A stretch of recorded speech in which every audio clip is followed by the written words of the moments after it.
great night outside for week 9 of high school football. Unbelievable that the regular season has already come and gone as everybody's looking for a little momentum before the start of sectionals. Brownsburg coming into their regular season finale undefeated, but against the ropes in this one. Hamilton Southeastern already up 10-0. Brownsburg trying to make something happen. It's picked off by Michael Hoog. He takes it deep into the red zone, 20-0. HSE at the half. Bulldogs come alive after the break. Yosua Stevens finds Avon Robinson for a 30-yard touchdown. The two-point conversion ties it up at 23. But on the ensuing kickoff, the deciding play of this game, Mason Alexander takes it 94 yards to the house as Hamilton Southeastern wins 30-23.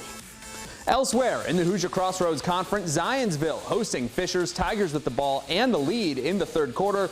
Misdirection in the backfield helps pave the way to pay dirt for Brady Griffiths. Fishers in complete control. The defense doing their part too. Zionsville trying to get the ground game going themselves, and the runner is dropped in the backfield by Jeff Hutton as Fishers wins big 30-6.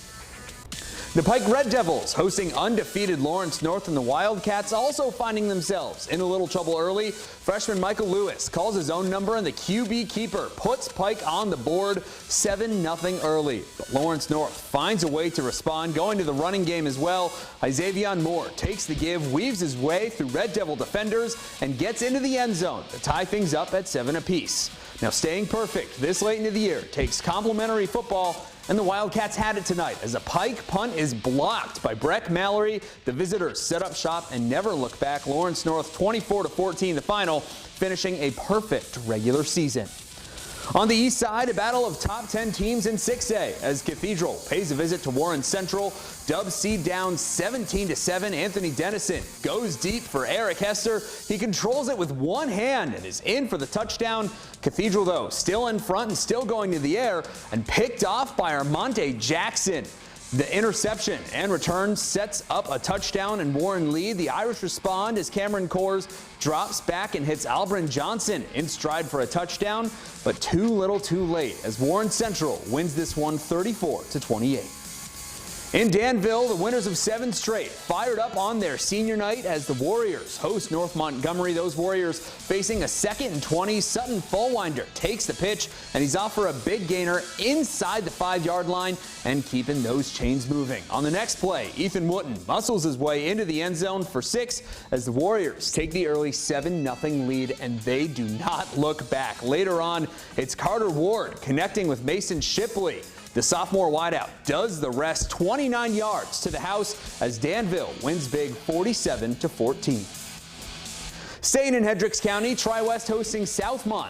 In Liston, this one's all Bruins facing a 3rd and long. Jackson Sorgi hits Nate Highland for a big gain for the first down and works his way down close to the goal line. On the next play, it's Derek Reed taking it the rest of the way into the end zone and putting Tri-West up 35-0. That was the score at halftime. Bruins win 42-7 the final. And bringing it home tonight with Lutheran visiting Beech Grove. Jackson Willis in at QB for the Saints, and he hits the screen pass to DeMarco Wilson. Wilson takes it the rest of the way for a touchdown, and a big night for special teams all across central Indiana as later on in the game, Beech Grove trying to flip the field on the punt, and Logan Kennerg of Lutheran blocks it, recovered in the end zone by Bryce Garrison as Lutheran dominates Beech Grove 56-0.